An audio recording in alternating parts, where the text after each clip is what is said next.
দেশে হাং সংক্রমণের প্রকোপে বাড়ছে উদ্বেগ। সাধারণত ৬ মাস থেকে ১ বছরের শিশুরা এর ঝুঁকিতে থাকলেও আক্রান্ত হতে পারেন বয়স্করাও। চিকিৎসকরা বলছেন, কোনো শিশুর জ্বর বা হামের উপসর্গ দেখা দিলে স্কুলে পাঠানো যাবে না, দূরে রাখতে হবে অন্যের সংস্পর্শ থেকে। তবে অভিভাবকেরা জানান, রাজধানীর স্কুলগুলোতে এ সংক্রান্ত কোনো সতর্কতাই নেওয়া হয়নি। বাংলাদেশ শিশু হাসপাতাল ও ইনস্টিটিউট, যার বিশেষায়িত ওয়ার্ডে গিয়ে দেখা যায় হাম আক্রান্ত শিশুদের শারীরিক যন্ত্রণা আর কান্না। এখানে অনেক অভিভাবক এসেছেন জ্বরে আক্রান্ত শিশু নিয়ে, যার মধ্যে পরে কারো কারো ধরা পড়ে হাম।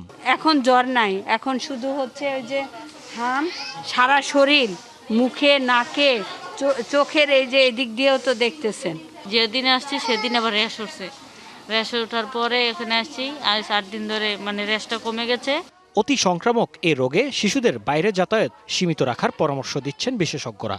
অভিভাবকদের দাবি, স্কুলগুলোতে এখন পর্যন্ত দেয়া হয়নি কোনো সতর্কবার্তা, নেওয়া হয়নি হাম রোধের কোনো পদক্ষেপ। বর্তমানে হামের পরিস্থিতি খুবই খারাপ, তো এই মুহূর্তে স্কুলে আসাটা খুব রিস্ক বাচ্চাদের জন্য। যতটুকু মিডিয়াতে দেখতে পাচ্ছি, বাট স্কুলে এই ধরনের কোনো ইনিশিয়েটিভ এখনো নেয়নি, তো আমরা এটা নিয়ে একটু ওয়ারিড। আমরা বলতে চাই যে আমাদের স্কুলগুলো যদি স্বাস্থ্য অধিদপ্তরের যেই বিষয়গুলো আছে ওগুলি ফলো করে দেন, আমাদের জন্য এবং বাচ্চাদের সেফটির জন্য ভালো হয় আর কি।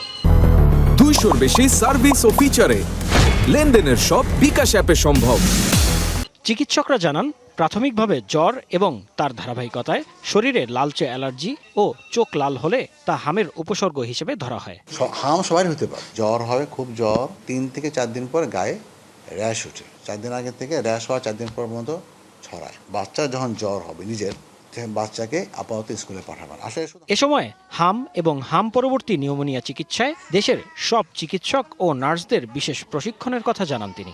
দেশে বাড়ছে হামের প্রকোপ, যা নিয়ন্ত্রণে বিশেষজ্ঞরা পরামর্শ দিচ্ছেন শিশুর শরীরে জ্বর দেখা দিলেই দ্রুত চিকিৎসকের পরামর্শ নিতে। এ সময় শিশুকে সকল খাবারই খাওয়াতে হবে বেশি বেশি, দিতে হবে ভিটামিন এ, সি এবং ডি যুক্ত খাবার। আতঙ্কিত না হয়ে নিতে হবে সঠিক পদক্ষেপ, শিশুকে রাখতে হবে অন্যান্য শিশুদের সংস্পর্শের বাইরে। রাজধানী শিশু হাসপাতাল থেকে জাকারিয়া খান, ডিবিসি নিউজ।